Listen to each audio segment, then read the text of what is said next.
Severe weather potential across the state. Lawmakers convene with the governor to talk about the state budget and drought conditions in the Panhandle. I'm McDaniels. This is the KGOU AM News Brief from Monday, May 6th.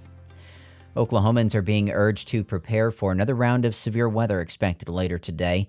National Weather Service meteorologist Nolan Meister says storms are expected to develop along the dry line in western Oklahoma and move east as the afternoon progresses. Any storms basically will have the potential to become a supercell with tornadoes. We could see several strong, potentially even long-tracked on the ground for a while tornadoes.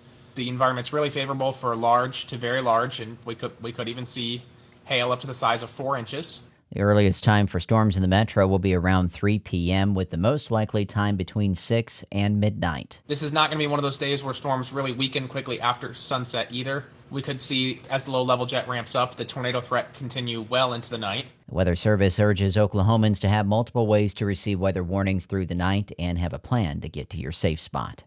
Staying along the lines of weather, while much of Oklahoma has received rain, the northwest corner of the state hasn't been so lucky.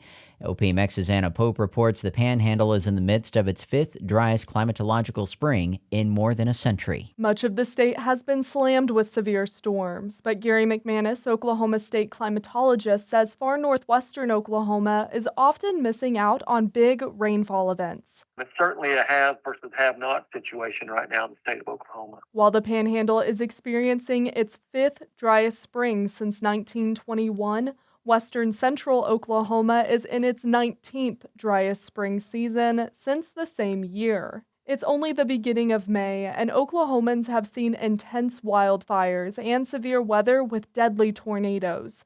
McManus says people need to be weather aware, even if they are in a dry area, and heed wildfire danger notices. In Oklahoma City, I'm Anna Pope. Oklahoma lawmakers will convene with Governor Kevin Stitt this afternoon to talk about the details of the state's more than $10 billion budget.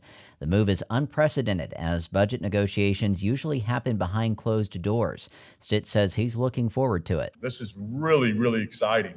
I hope everybody watches. Everybody in Oklahoma. It's going to be live streamed. There's going to be media there. This is a really, really good thing. That meeting is set to begin at 2 o'clock at the state capitol. All sides say they look forward to the public negotiations over state budget line items. The leader of the state Senate is concerned over reports the Oklahoma Department of Education did not submit permission to use data to a national media company that ranks education institutions. State Impact's Beth Wallace reports the department claims it must have been lost in the mail. U.S. News & World Report ranks high schools, colleges, and universities and is often used as a resource for people or companies considering a move to a certain area. Oklahoma City's News 4 reports the department missed its deadline to allow U.S. News to include AP test scores in its best high school rankings.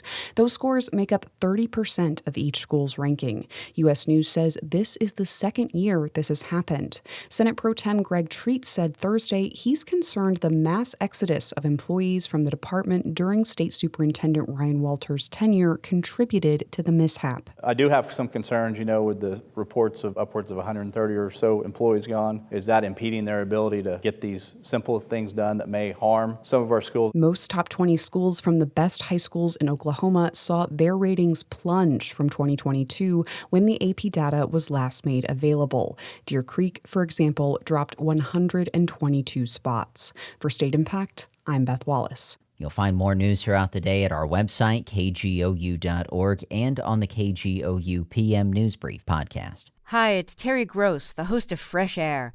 We bring you in-depth, long-form interviews with actors, directors, musicians, authors, journalists, and more. Listen to our Peabody Award-winning Fresh Air podcast from WHYY and NPR.